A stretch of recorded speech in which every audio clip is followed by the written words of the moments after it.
అందరికీ నమస్కారం. Welcome to it's UTV. ప్రస్తుతం మనతో పాటు ఉన్నారు ఆస్ట్రో గురు వేణుస్వామి గారు. గురుగారితో మాట్లాడి 2026 సంవత్సరం పూర్తిగా ఏ విధంగా ఉండబోతుంది, ప్రకృతి పరంగా అసలు రాశి ఫలాలు కూడా ఎలా ఉన్నాయో గురుగారితో మాట్లాడి తెలుసుకుందాం. నమస్కారం గురుగారు. నమస్తే తల్లి. ఓం నమో వెంకటేశాయ. వెంకటాద్రి సమం స్థానం బ్రహ్మాండే నాస్తికించిన వెంకటేశ సమోదేవో న భూతో న భవిష్యతి. గురుగారు, ఈ సంవత్సరం కర్కాటకం రాశి వారికి ఏ విధంగా ఉండబోతుంది? సో నెక్స్ట్ 4వది కర్కాటక రాశి, ఇంగ్లీష్లో క్యాన్సర్ అంటారు. పునర్వసు 4, పుష్యమి 1, 2, 3, 4, ఆశ్లేష 1, 2, 3, 4, ఆదాయం 2, వ్యయం 11, రాజపూజ్యం 4, అవమానం 7. ఈ సంవత్సరము కర్కాటక రాశి వారికి 90% అనుకూలంగా ఉంది. ఒక 10% మాత్రమే నెగిటివ్గా ఉంది. కర్కాటక రాశి వారికి శని చాలా అనుకూలంగా ఉన్నాడు, రాహువు కేతువు అనుకూలంగా ఉన్నారు. మీకున్న ఒకే ఒక్క సమస్య, ఈ సంవత్సరము మే 2026 మే వరకు గురువు వ్యయంలో ఉన్నాడు. మిథున రాశిలో గురువు సంచారం అనేటువంటిది వ్యయంలో ఉంటాడు గురువు. సో వ్యయంలో ఉన్నప్పటికీ కూడా మీకు అనుకూలంగానే ఉంటాడు. కాకపోతే ఈ సంవత్సరం గురువు అక్కడ ఉండడం వల్ల జరిగే సంఘటనలు ఏమిటి అంటే ఈఎన్టీ సమస్యలు, చెవి, ముక్కు, గొంతు, పన్ను, ఈ 4 రకాల ఇబ్బందులు బాధించేటువంటి అవకాశం ఉంది కర్కాటక రాశి వారికి. సో చాలా ఈజీగా అనిపిస్తుంది పన్ను అంటే, కానీ రూట్ కెనాల్ ట్రీట్మెంట్ చేసుకుంటే అర్థమవుతుంది దాని బాధ. సో చాలా ఈజీగా అనిపిస్తుంది. ఈ 3 కూడా చాలా సంచలనాలు ఉంటాయి. అంటే చెవి ప్రాబ్లం వచ్చినా చెవి పోటును తట్టుకోలేము, ముక్కులో ప్రాబ్లం వచ్చినా తట్టుకోలేము, పన్ను ప్రాబ్లం వచ్చినా తట్టుకోలేము, గొంతు ప్రాబ్లం వచ్చినా తట్టుకోలేము. ఈ 4 విషయంలో జాగ్రత్తగా ఉండండి, మందులు వాడండి, మూర్ఖంగా బిహేవ్ చేయకండి, ఇంగ్లీష్ మెడిసిన్ని నమ్ముకోండి, ముందుకు వెళ్ళండి, సమస్యల నుండి బయటపడతారు. అలాగే విద్యార్థులకు అనుకూలత ఉంది, ఉత్తీర్ణత శాతం పెరుగుతుంది, మార్కులు పెరుగుతాయి, అలాగే ప్లేస్మెంట్స్ వస్తాయి, వీసాలు వస్తాయి, ఉద్యోగాలు వస్తాయి. విదేశాల్లో ఉండేవారికి అనుకూలంగా ఉంటుంది, వ్యాపార రంగంలో ఉండేవారికి అనుకూలంగా ఉంటుంది, రిటైల్ వ్యాపారులు, హోల్సేల్ వ్యాపారులు అనుకూలంగా ఉంటుంది.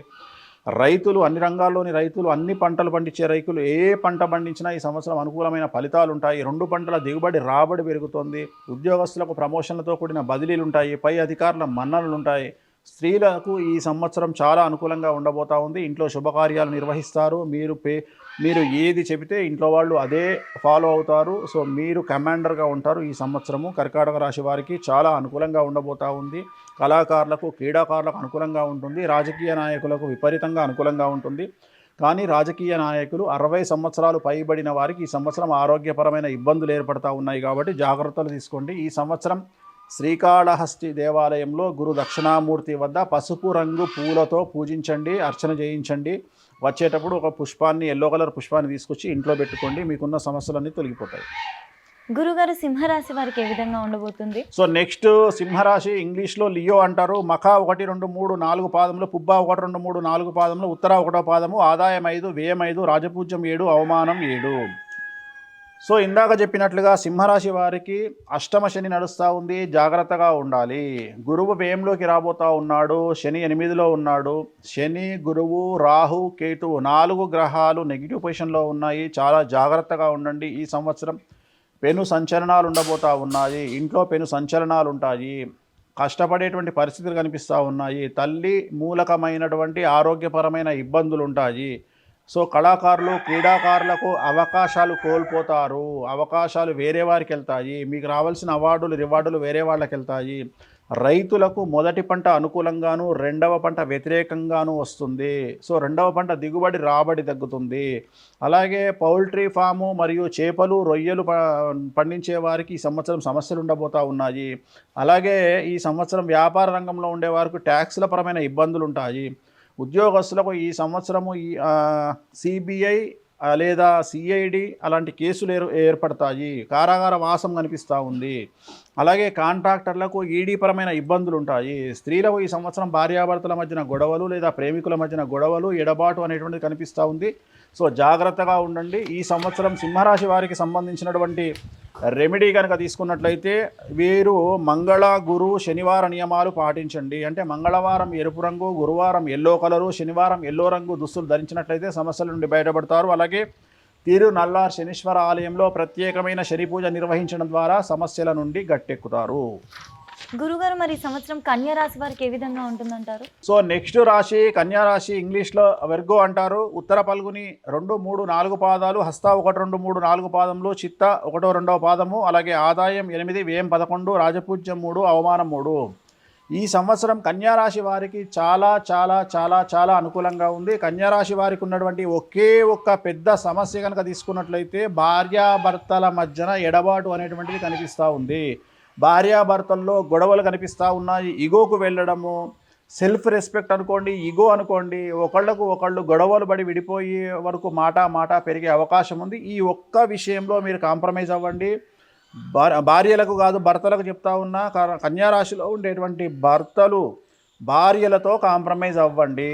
ఒక గంట సేపు తిడితే తిట్టింది అని వదిలేయండి, తర్వాత వాళ్ళే నార్మల్ అవుతారు, సమస్య పరిష్కారం అవుతుంది, ఈ సంవత్సరం బాగుంటుంది. సో విద్యార్థులకు అనుకూలత ఎక్కువగా ఉంది, ఉత్తీర్ణత శాతం పెరుగుతుంది, ప్లేస్మెంట్స్ దొరుకుతాయి, మార్కులు పెరుగుతాయి, కోరుకున్నటువంటి కాలేజీలో సీట్లు లభిస్తాయి, ఉద్యోగం లేనివారు ఉద్యోగాలు వస్తాయి, ఉద్యోగస్తులకు ప్లేస్మెంట్స్ ఉంటాయి, అంటే కోరుకున్నటువంటి ప్రదేశాల్లో పోస్టింగులు, అలాగే ప్రమోషన్లు ఉంటాయి. అలాగే స్త్రీలకు అనుకూలంగా ఉంది. సో ఒక్క భార్యాభర్తల మధ్య అండర్స్టాండింగ్ ప్రాబ్లం తప్ప ఈ సంవత్సరం నెగిటివ్స్ ఏమీ కనిపించడం లేదు. రాజకీయ రంగంలో ఉండే వారికి పదవులు వస్తాయి, పార్టీ పదవి కానీ, ప్రజల్లో పదవి కానీ, లేదా నామినేటెడ్ పోస్ట్ కానీ దొరుకుతుంది. అలాగే ఎన్నికల్లో పోటీ చేస్తే గెలుపుంటుంది ఈ సంవత్సరము. సో గృహ మార్పులు కనిపిస్తూ ఉన్నాయి, అంటే సొంత గృహం కొనడము లేదా ప్లేస్ కొనడము లాంటివి ఈ సంవత్సరం కనిపిస్తూ ఉంది, లేదా వాహనాలు కొనుగోలు చేసేటువంటి అవకాశం కనిపిస్తూ ఉంది. వ్యాపారస్తులకు చాలా అనుకూలంగా ఉంటుంది. కాకపోతే జాయింట్ వ్యాపారస్తులకు సమస్యలు కనిపిస్తూ ఉన్నాయి. కాంట్రాక్టర్లకు రావాల్సిన బాకీలు రాకపోవచ్చును, కానీ కొత్త కాంట్రాక్టులు మాత్రం వస్తాయి. అలాగే రైతులకు నేను చెప్పినట్టుగా ఉంటుంది. ఈ సంవత్సరం ఓవరాల్గా కనుక తీసుకుంటే 70 నుండి 75% అనుకూలంగా కనిపిస్తూ ఉంది. ఒక భార్యాభర్తల విషయం తప్ప ఈ సంవత్సరం ఆల్మోస్ట్ ఆల్ అన్ని రంగాల వారికి, కన్యారాశి వారికి పూర్తిగా అనుకూలమైనటువంటి ఫలితాలు కనిపిస్తూ ఉన్నాయి. ఈ సంవత్సరం కన్యారాశి వారికి మనము నివారణ మార్గాలు తీసుకుంటే మంగళవారము గురువార నియమాలు పాటించాలి. మంగళవారం నాడు రెడ్ కలర్ దుస్తులు వేసుకోండి, గురువారం నాడు ఎల్లో కలర్ బట్టలు వేసుకోండి. అది కాకుండా శ్రీకాళహస్తిలో గురు దక్షిణామూర్తి వద్ద అర్చన చేయించుకోండి. గురువారము గురు హోరలో చేయించుకోండి. పసుపు రంగు పూలతో అర్చించండి గురు దక్షిణామూర్తిని. మీకు ఉన్నటువంటి సమస్యలు పూర్తిగా తొలగిపోతాయి. ఇక్కడికి రాగానే నేను మొదటిగా చూసింది చక్కగా అందంగా అమ్మవారి విగ్రహాలు అయితే ఉన్నాయి. వెంకటేశ్వర స్వామి విగ్రహం కూడా ఉంది. కాకపోతే మీ పక్కనే ఉన్న విగ్రహం ఏంటో నాకు తెలియట్లేదు. ఒకసారి దాని యొక్క ప్రత్యేకత ఏంటి, అసలు అదేంటో చెప్తారా? మామూలుగా అయితే వెంకటేశ్వర స్వామి విగ్రహాన్ని అందరూ చూస్తారు దేశంలో, ప్రపంచంలో, తెలుగు రాష్ట్రాల్లో. కానీ నా దగ్గర ఉన్నటువంటి విగ్రహాలు ప్రపంచంలో మరి ఎక్కడా ఉండవు. ఇక్కడ చూస్తే మనకు ఒక పక్క నక్షత్రాలు అంటారు, అంటే ప్రతి మనిషి 27 నక్షత్రాలలో ఏదో ఒక నక్షత్రంలో పుట్టి ఉంటాడు. సో అలా 27 నక్షత్రాలు, ఒకవైపున నా వెనకాతల నవగ్రహాలు. సో నవగ్రహాలు మొత్తం ప్రపంచాన్ని, విశ్వాన్ని కమాండ్ చేస్తాయి. అలాగే నక్షత్రాలు మనం పుట్టినటువంటి లైఫ్ను కమాండ్ చేస్తాయి. సో ఇప్పుడు ఇక్కడ నువ్వు చూస్తున్నటువంటి ఈ అమ్మవారి గురించి నువ్వు అడిగింది. ఈ అమ్మవారి చేతిలో గద ఉంది, కత్తి ఉంది. అలాగే అమ్మవారు ఒక వ్యక్తి నాలుకను అలా లాగి ఆ నాలుకను కట్ చేయడానికి ట్రై చేస్తూ ఉంది. ఆమె పేరు బగళాముఖి. ప్రస్తుతం ప్రపంచాన్ని కమాండ్ చేసేది రాహుగ్రహము. చాలామందికి తెలియదు. రాహు కమాండ్ చేస్తూ ఉన్నాడు అండ్ బగళాముఖి కమాండ్ చేస్తూ ఉంది. సో వెంకటేశ్వర స్వామి అనేది ప్రోటోకాల్ దైవం, కలియుగానికి ఆయన ప్రోటోకాల్ దైవం అంటాం మనం. కానీ ప్రపంచం మొత్తాన్ని శాసించేది బగళాముఖి రాహు గ్రహము. సో జనరల్గా అంటే ఇంచుమించు 1980కి పూర్వం తీసుకుంటే ఒక మనిషి ఎదగాలి అంటే ఇట్ విల్ టేక్ టైం. అంటే ఉదాహరణ, ఒక మనిషి 1 కోటి రూపాయలు సంపాదించాలి అంటే వాడి జీవితాంతం ఉంటే కానీ సంపాదించలేడు. కానీ ఇవాళ పరిస్థితి ఏంది, ఒక అమ్మాయి ఒక హీరోయిన్ అయిందంటే 3 కోట్లు తీసుకుంటుంది. అట్లనే ఒక క్రికెట్గా వాడు సక్సెస్ అయ్యి కనీసం స్టేట్ లెవెల్ ఆడినా కోట్లు సంపాదిస్తాడు. అలాగే అంతేందుకు ఒక రియల్ ఎస్టేట్ వ్యాపారి 2 మంచి ఎకరాలు అమ్ముకుంటే 50 లక్షల కమిషన్ వస్తుంది. అలాగే ఒక గవర్నమెంట్ ఉద్యోగస్తుడు జీవితాంతం ఎంత కష్టపడ్డా అతని సంపాదన 2,50,00,000 నుండి 3 కోట్లు. అలాగే లంచాలు తీసుకున్నటువంటి ప్రభుత్వ ఉద్యోగి సంపాదన మొత్తం జీవితాంతం 3 కోట్లు. కానీ ఒక సాఫ్ట్వేర్ రంగంలో పనిచేసే అబ్బాయి కానీ అమ్మాయి కానీ కరెక్ట్గా నెలకు 25 లక్షల చొప్పున అమెరికాలో ఉద్యోగం చేసి సంవత్సరానికి ఆ అమ్మాయి సంపాదన 3 కోట్లు. అంటే దీని అర్థం ఏంది, వీళ్ళు జీవితాంతం సంపాదించే సంపాదన ఆ అమ్మాయి 1 సంవత్సరంలో, ఆ అబ్బాయి 1 సంవత్సరంలో అమెరికాలో సంపాదిస్తున్నాడు. అంటే ఇక్కడ ఎంత లో చూస్తున్నామో అక్కడ ఎంత హై చూస్తున్నాము. సో దీన్ని డిసైడ్ చేసేది మనకు రాహుగ్రహం. సో రాహు అనేటువంటిది ఏంటంటే సంవత్సరాల తరబడి సంపాదించే సంపాదనను అలా చిటికలో ఇచ్చేవాడు రాహు. అలా చిటికలో మిరాకిల్ చేసేవాడు రాహు. సో ఉదాహరణ తీసుకుందాం. ఇప్పుడు రాజమౌళి ఉన్నాడు. రాజమౌళి తీసే సినిమాకు వేరే వాళ్ళు తీసే సినిమాలు సబ్జెక్ట్ చూసుకుంటే రాజమౌళి కంటే వేరే వాళ్ళు ఇంకొద్ది బాగానే తీస్తారు, కానీ రాజమౌళికి వచ్చిన పేరు వేరే వాళ్ళకి రాదు. రాజమౌళి తీసిన సినిమా రాజమౌళికి వచ్చే పేరు సినిమాకు 100% స్టామినా ఉంటే రాజమౌళికి 1,00,00,000% వస్తుంది పేరు. అంటే పబ్లిసిటీ మాట్లాడుతున్నాను. పబ్లిసిటీ ఎక్కడొస్తుంది అంటే ఎక్కడైతే రాహుగ్రహము జాతకంలో ఉచ్చలో ఉంటుందో, ఉదాహరణ రాహుగ్రహం ఉచ్చ అంటే లగ్నంలో కానీ 2వ ఇంట్లో కానీ 4వ ఇంట్లో కానీ 8వ ఇంట్లో కానీ 10వ ఇంట్లో కానీ 11వ ఇంట్లో కానీ రాహు ఉంటే వాళ్లకు విపరీత రాజయోగం అంటాం. దాన్ని నీచభంగ రాజయోగం అంటాం. అంటే నెగిటివ్ నుండి పాజిటివ్గా రావడాన్ని రాహుగ్రహం ప్రోత్సహిస్తుంది. సో అలాగే బగలాముఖి ప్రోత్సహిస్తుంది. కలియుగంలో నరదృష్టి ఎక్కువ. ఒక భార్యాభర్త కలిసి కారులో వెళ్తే ఏడ్చి చస్తారు, అట్లనే ఒక సినిమా హిట్ అయితే ఇంకొకళ్ళు ఏడ్చి చస్తారు, అట్లనే మనం కారు కొనుక్కుంటే మన పక్కింటోడు ఏడ్చి చస్తాడు. సో మన జీవితంలో మనం మంచి బట్టలు వేసుకుంటే ఏడ్చి చస్తారు. సో నీ జీవితంలో నువ్వు ఏం చేసినా నువ్వు డెవలప్ అయినవు అంటే ఒక మెట్టెదగ్గానే చస్తారు జనాలు. సో ఇది కలియుగ ధర్మం. ఆ ధర్మాన్ని, ఆ ఏడుపును దెబ్బకొట్టేది బగలాముఖి అమ్మవారు. సో ఈమె చేతిలో ఏముంది అంటే ఓం క్లీం బగలాముఖీం సర్వదుష్టానాం వాచం ముఖం పదం స్తంభయ జిహ్వాం కీలయ బుద్ధిం వినాశయ క్లీం ఓం స్వాహ అంటే శత్రువులు, ఎవరైతే శత్రువులు అనేవాళ్ళు మన మీద నరఘోషతో ఉండొచ్చు, లీగల్ ఇష్యూస్లో మనల్ని వెంటాడొచ్చు, అంటే న్యాయపరమైన ల్యాండ్పరమైన ఇబ్బందులు ఉండొచ్చు, అలాగే మనకు అప్పులిచ్చే వాళ్ళు అవ్వచ్చు, లేదా కోర్టు కేసుల్లో మనల్ని ఇరికించే వాళ్ళు అవ్వచ్చు, లేదా మనల్ని టార్గెట్ చేసి మన జీవితాన్ని నాశనం చేద్దామని ప్రయత్నం చేసేవాళ్ళు కావచ్చు. సో ఇలాంటి వాళ్ళందరినీ ఒకే ఒక్క దెబ్బతో వేటు వేసే అమ్మవారు బగలాముఖి అమ్మవారు.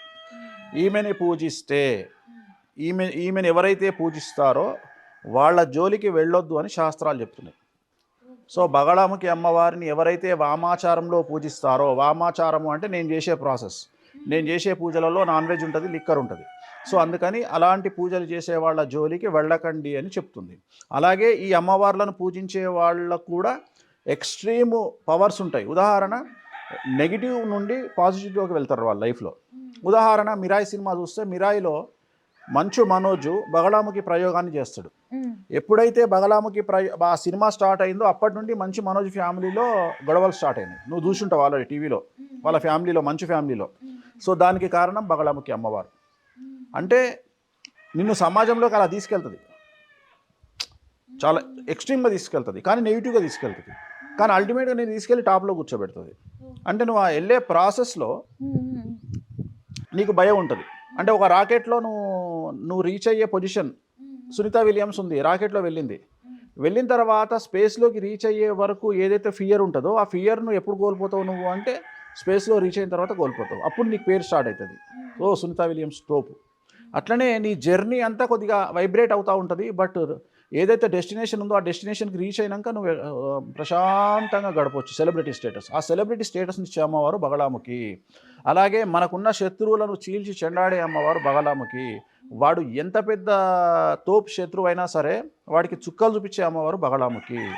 సో అందుకని ఈ అమ్మవారు కలియుగానికి ప్రోటోకాల్ దేవత. వెంకటేశ్వర స్వామి ఎలాగైతే ప్రోటోకాల్ దేవతనో రాహువు అండ్ ఈ అమ్మవారు ఇప్పుడు కలియుగంలో మనం పూజించాల్సినటువంటి దేవతలు. అందుకని ఈ అమ్మవారికి ఇక్కడ అన్ని దశమహావిద్యల ప్రోగ్రాములు జరుగుతాయి.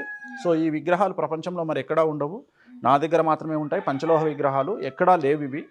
సో మన దగ్గర చేసే పూజా కార్యక్రమాల కోసం ఈ విగ్రహాలను తెప్పించడం జరిగింది. ఆమె రాజశ్యామల, ఈమె బగలాముఖి, ఆ పక్కన శ్మశాన కాళి అండ్ శ్మశాన తార. సో ఇవన్నీ ఈ 4 విగ్రహాలు ఇక్కడ మన దగ్గర ఉంటాయి. వీటికి మనం అభిషేకాలు, పూజలు నిర్వహించి యజమానులు ఎవరైతే కోరుకుంటారో వాళ్ళ కోరికలు తీర్చడానికి వీటిని ఉపయోగిస్తాం.